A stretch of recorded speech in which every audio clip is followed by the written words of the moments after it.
The views or opinions expressed on Ann Arbor Inclusive do not necessarily reflect the views or opinions of the City of Ann Arbor and the Commission on Disability Issues. For more information about the Ann Arbor Commission on Disability Issues, please visit a2gov.org/disability resources. Hello everyone and welcome to Ann Arbor Inclusive. I'm Zach Damon.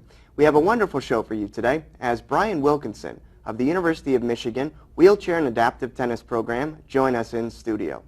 Well, Brian, let's get the ball rolling, shall we?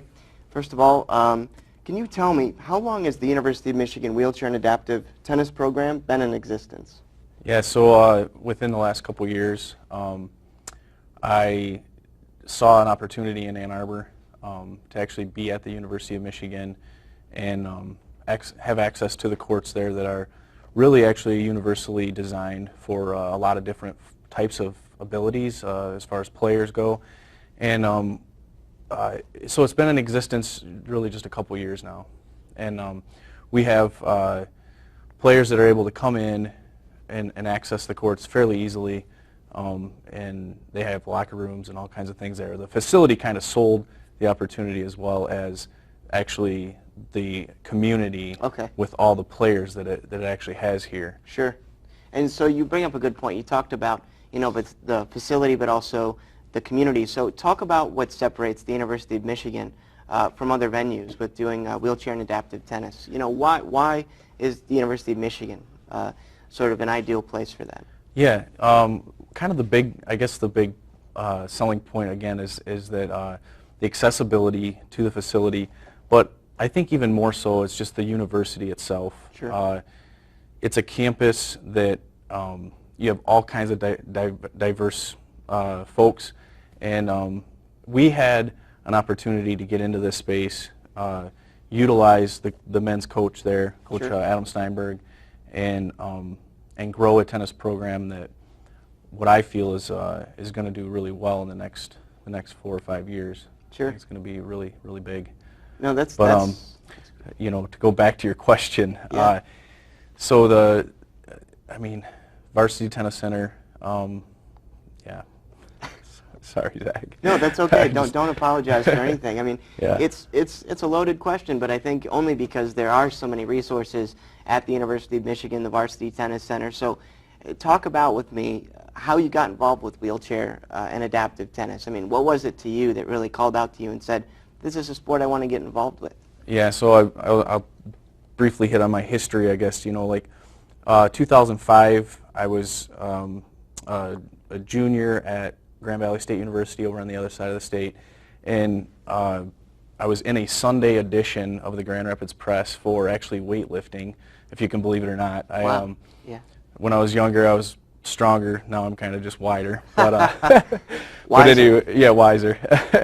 But I was in a Sunday edition, and a coach that coaches, her name's Lynn Bender. She is she's on the USTA committee. She's the chair for wheelchair tennis in the Midwest. At the time, she was our coach, and she reached out through a student. They found me through the student portal, and they sent me an email and said, "Do you want to come out and try tennis?" And I was like, "What?" So it wasn't something. I was thinking, tennis is for yuppies. I'm born and raised in northern Michigan, where we don't really have the opportunity to play tennis very often. But I quickly came out to a practice because I thought, this might be an opportunity to find something, the next chapter maybe. And so I came out to a practice. They put me in a sport wheelchair, and they put a racket in my hand, and within probably 10 minutes I was hitting a tennis ball. So wow. It was pretty quick that how they got me involved, and Sure. and then I picked up the sport, traveled and did all kinds of fun stuff with it. Sure.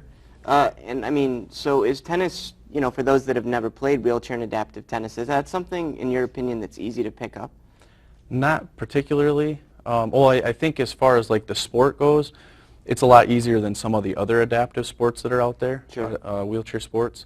Just that, tennis, there are tennis facilities, kind of to jump back to that, not all tennis facilities are accessible, right. and not all tennis facilities offer you know, not all of the places, not all of the clubs allow us to come in and play unless we have a membership.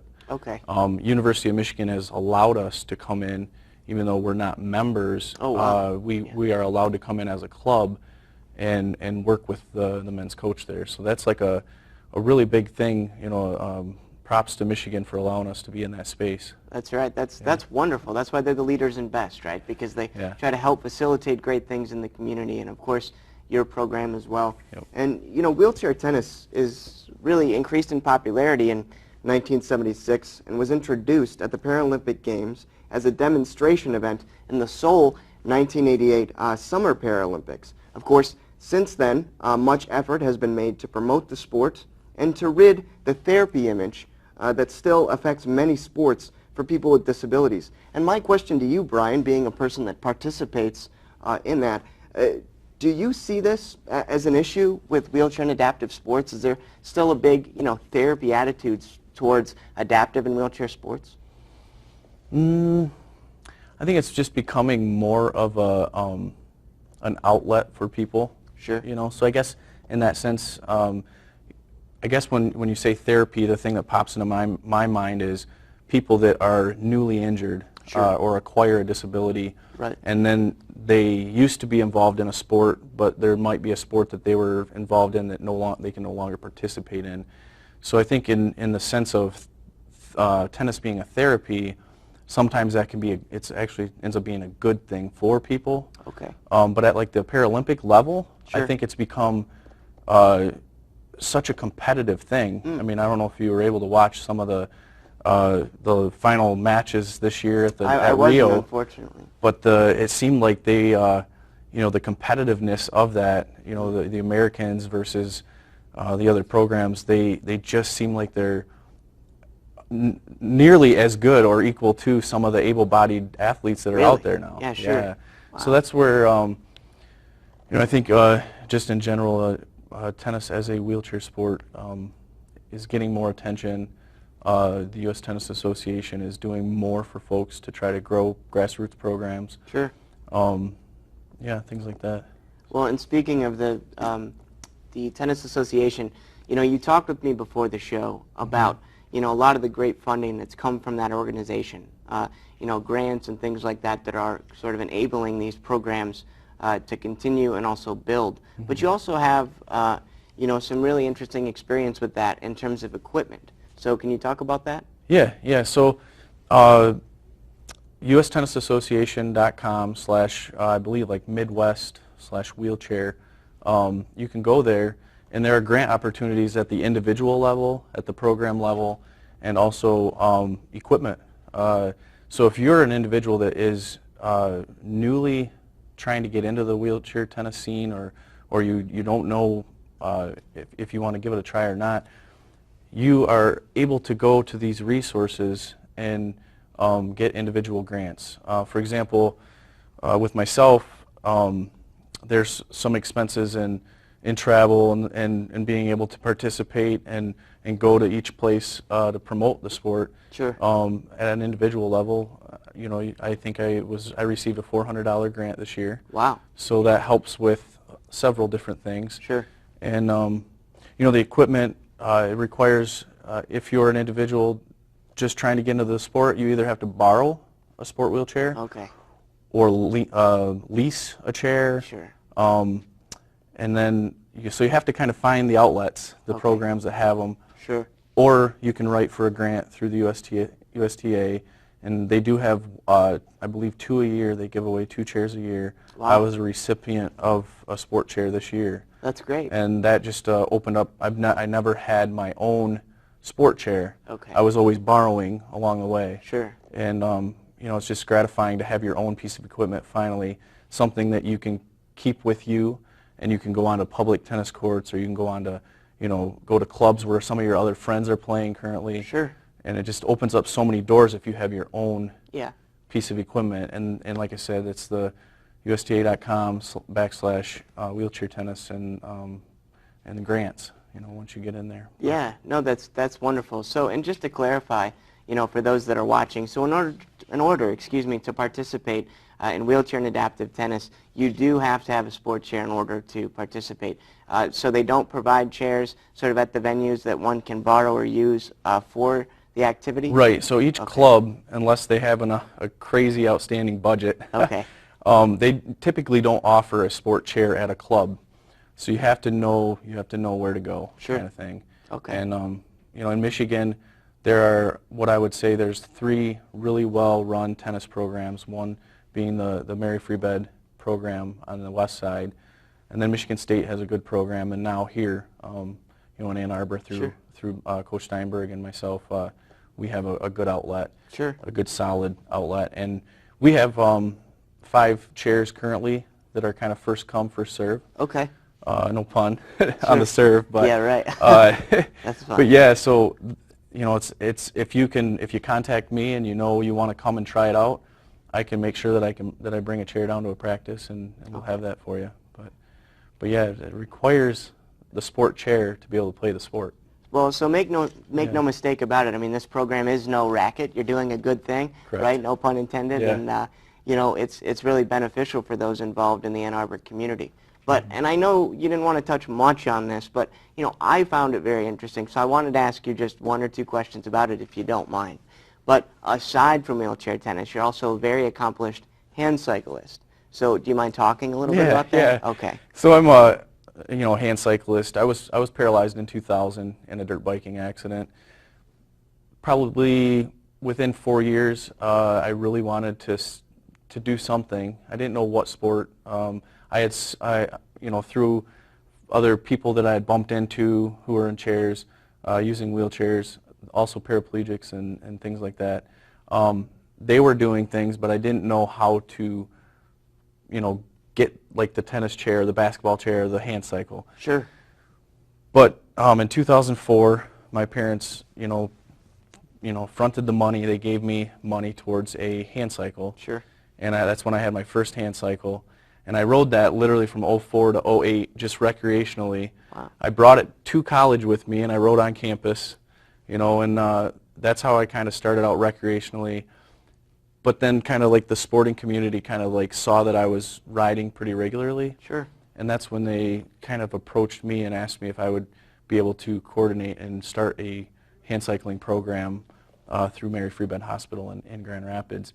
And I recruited the riders, and then in 2008 and 2009, I became a competitive hand cyclist. Wow. And I started with the Fifth Third Riverbank Run out of Okay. Grand Rapids. It's a 25K. Sure. It's a really well-known foot race, but the hospital sponsors a hand cycle and wheelchair racing wheelchair division. Wow. And that's so great. yeah, it's got really competitive there, and then just started recruiting people, and we've got people all the way up at the international or the national level now rather, and they travel to all the national races right now. Mm-hmm. And so our goal is obviously to make Paralympians out of some of these individuals that have the tools to be able to compete really well. That's amazing, and I mean, I'm very confident that can happen. I mean, just the fact that you yourself, as a Ann Arbor community member, have really fostered those resources, right, for athletes with disabilities and in chairs to get involved with that, and then eventually develop that dream of being a Paralympian, I think is great. Mm-hmm. Can you talk from your experience just briefly? How important is physical fitness when having a disability? Do you feel that it is something that's very important, and why? Absolutely. That's been my thing from day one, is to promote health. And I think for the wheelchair community, number one, find an outlet, even if it's just getting into a 5K race and pushing your everyday wheelchair, but doing something that actually gets you active, gets you moving. There's something behind movement. There's something about movement and being mobile, being able to use a tennis chair. You're moving your body, even though you might not be able to move. For myself, like where I'm not able to move from my chest down, I'm paralyzed at the thoracic 5 level. But I think movement in general just helps, it helps loosen your body up. Sure. It gets your heart rate up, and it's just a good activity for anybody Mm-hmm. that has anything physically kind kind of holding them back a little, you know. Sure. It'll give them a bigger outlet Sure. to get into a sport. Or just a different challenge. You know, I think everybody faces different Yeah. challenges with whatever it is, whether it's a disability or whether it's age or what have you. But Right. I think you bring up a great point about how important fitness is, and I think it's wonderful that you support that and promote that. Can you talk a little bit about, you know, the age range of participants with the University of Michigan Wheelchair and Adaptive Tennis Program? I mean, do you have to be a certain age, or can kids join, or is this primarily for adults? Primarily for adults right now. There will be a time that we work more with the U.S. Tennis Association. They have like a 10 and under, Sure. and there's other levels of players. But currently we're an adult program. If you are like 15, 16, and you have really good coachability as far as like the wheelchair tennis side of it, we sometimes will kind of loosen up a little bit and allow those players to come in, because at that age sometimes we see where we're like, man, they just need that little extra, so we'll bring them up with the adult players. Sure. And they just grow so much faster, Okay. you know, as an individual and as an athlete. Sure. So sometimes it's good to get them when they're kind of youth, teenager-ish, Okay. and kind of mold them. But right now we're an adult program, just primarily. I think liability might be a big part of it, but I think more it's just we don't want to take on that branch of it quite yet. Sure. It's kind of a stepping stone that we'll get there eventually. Okay. But yeah. Talk about, if you can you share a great memory that you have with me about being involved with the University of Michigan Adaptive and Wheelchair Tennis Program? What's a memory right now that sticks out for you? Yeah, I work with the adaptive players. You know, I'm a wheelchair athlete as far as the tennis goes, but I work with the adaptive players as well, folks that are, you know, cognitively disabled.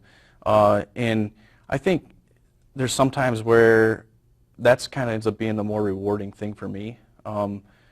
It just seems like, you know, I was given, you know, as an able-bodied individual, I started out life, you know, walking through life not even realizing what I had. Now I'm use a chair, and, you know, I have to apply things differently when it comes to sport. But even when it comes to adaptive, it's even more, you know, applying something else. It's another level of helping somebody be able to achieve such a happy thing to do, you know, with tennis. Sure. But I think a good memory is when, you know, when we're hitting tennis balls and you just see the smile on the faces of the adaptive players. Mm. And when you see an individual who hits the ball and they watch it through the air and they watch it until it actually makes contact with the ground, hits the ground, and comes to a dead stop. And that's when you're like, man, that's because you're able to watch them enjoying that moment, and it just makes you realize that some of the small things in life that they're not, you know, they're just things. Sure. You know, so. I mean, again, what does that feel like? I mean, to play tennis, you know, in a wheelchair, I mean, I've seen clips of it and I've seen it live, and to me it's just so visually interesting. I mean, in your mind, what does that feel like to play tennis in a wheelchair? Yeah, I mean, one of the advantages to standing tennis is that, you know, you can sidestep along the baseline. And for myself and for other individuals who use the tennis chair, you can't sidestep. And so you're literally having to push what I call your buggy. Mm-hmm. I call the tennis chair your buggy. So you're pushing your buggy along, and you really have to do a lot of you have to do a lot of movement in order to stay in the game. And you know, so I think there's a lot of extra things that you're thinking about to be able to participate. It's not just you're standing there, you get to hit the tennis ball. There's or lateral movement. It's you have to move your chair in such a symphony sometimes to be able to get it to where you need to be able to return a ball back. And it's just a different way of playing, but I believe it's a lot harder way to play the sport from being seated. There's just a lot of little disadvantages. For the serve, you're a lot lower, you know, for hitting it over the net. Sure. There's a 3 foot over the net rule kind of deal where you have to try to, you know, put a lot of top spin on a ball to get it to arch over the net. So our game is just totally adapted to make it work for us. Mm-hmm. And however, you know, it's very similar to a standing game in the sense that all the rules and everything are the same, except for we get a two bounces to get to it. the first bounce can be inside the court, the second bounce can be outside the court. Okay. And then, you know, you got to make contact with it. If it's 3 bounces, the point's over. Okay. Yeah. Wonderful. And two, I mean, I want to talk about this wonderful award that we have sitting right before us here. Can you talk a little bit about that? What is this and what is it for? Yeah, this is the Wheelchair Tennis Performance Award that actually the program that I coordinate, several of the athletes that are involved with that, they wrote and nominated me for it. And it's a pretty prestigious one. Prior to me receiving the award was Kurt and Lynn Bender, who are actually they were my coaches, and Kurt was an individual that mentored me in the sport. And so it really just means a lot to me because, you know, just my hard work isn't in vain. You know, it's my hard work that I put forward, even it's just a volunteer position, but, you know, that proves that to me that what I'm doing is in a good direction for what we need. And so I was honored to receive it. The USTA office secretary or administrator, she actually came out of the office up to East Lansing during a tournament to do, you know, the whole giving it to me and things like that. So it's pretty neat. No, that's amazing. And again, I think it speaks volumes for the dedication that you have to adaptive and wheelchair sports and what you're doing in the community. So congratulations for that award. And you know, I hope you continue your work and know again that it's not in vain. One of the last things too that I wanted to ask you, I mean, if someone again is interested in getting involved with wheelchair and adaptive tennis or wheelchair and adaptive sports, but more specifically tennis, who can they contact? How can they get involved? Yeah, they can contact me directly, and you know, if I'm not the actual in person that they need to talk to, I'm tied in throughout the state, throughout Michigan. I know a lot of people now, and you know, I just have a plethora of outlets that I can plug people towards, and you know, they can call me. They can call my cell number. I'm available 24/7 for people. Okay. You know, that's the other part of me, is that I'm a mentor with the Christopher and Dana Reeve Foundation. So when it comes to peer mentoring or needing to be a resource for somebody, I'll talk to anybody any time of the day. That's wonderful. So, yeah. Great. Yeah, and I hope that, you know, more people watching, you know, can know about this program and know what you're doing at the University of Michigan, and hopefully can get involved, because, you know, I think, you know, Ann Arbor as a whole thinks that it's something great. I know I do, growing up here and being an Ann Arbor resident do, but hopefully I could speak for some watching and saying that, you know, what you're doing is a great thing. And then briefly, if we can get a shot of this wheelchair over here, I want to have you talk a little bit about that as well. I know you touched on it a little bit earlier in the interview, but if you can talk about it a little bit more. Yeah, so this is the sport wheelchair. This is a tennis chair. It's a little bit different in that the stabilizer on the back kind of goes out. It exceeds the tires at the back level. So it's not a basketball wheelchair. It's an actual tennis wheelchair. The wheels are cambered so that when you're moving around with it, you have a lot more stability left and right. It's got ratchets so that in tennis you want your body to almost kind of become one with the chair. Sure. You know, so that any of your movement will move the chair too. Okay. And you know, so you know, these run typically around $3,200. Oh my goodness, per chair. Per chair. Wow. And that's just a stock. That's not even putting, you know, nice wheels and tires and buying lighter weight materials and stuff for them. Wow. That's just a stock chair. Sure. And so, you know, our program, like I said, we have 4 chairs right now that we're borrowing, but as we grow, we want to add more equipment to our inventory of equipment so that more people can come out and get involved. But it literally, it either takes you to have the money or be able to find a grant to be able to participate. Sure, and I mean, touching on grants, that's really how you get a lot of your funding for the University of Michigan Wheelchair and Adaptive Tennis Program is through grants and, of course, the U.S. Tennis Association, correct? But also donations, right? Donations, yeah. And, you know, when I started this, I didn't really have an idea of an organization that we could kind of run it through or anything, but I wanted to just get the ball rolling. And so right now we're just rolling with what we have without Perfect. an actual like organization behind us at the moment. So Sure. we're looking at an organization to either like help us pick us up, or we're looking for people to fund it, Sure. so that we can keep paying our court expenses at the Varsity Tennis Center. And you know, we just so I have a razoo.com Okay. / I think wheelchair tennis. It'll probably pop up on the screen, but Okay. we have a fundraiser that we've created online Okay. to try to offset our costs that we incur. Great. So if people do want to donate and be a part of your cause financially, they can visit that Razoo site and get involved that way as Yeah. well. So hopefully, Yep. hopefully others can do that as well. So is there anything that you personally want to highlight to youth that maybe have an interest in wheelchair adaptive sports, or to parents that say, gee, you know, I want to get my child involved in this, or I want, you know, an adult to get involved in this, but I just don't know how? What would you say to them as a reason to get involved? Just to go back and highlight again the health outlet. You know, if you're a youth with a disability or an adult with a disability, you know, I just believe that I truly believe that you need to pick up something. So just give us a call, shoot us an email. You know, find us on Facebook. We have a closed group there. You know, if you're an individual that would like to get into our group, message me, and we will gladly open up our arms and let you in and get you going on any of the sports stuff. So. Wonderful, and hopefully the U.S. Paralympic team too can do well when they go and have the Olympics in Tokyo coming up. I know the Netherlands has sort of had a lock on that for a long time in wheelchair tennis. So go USA and go blue.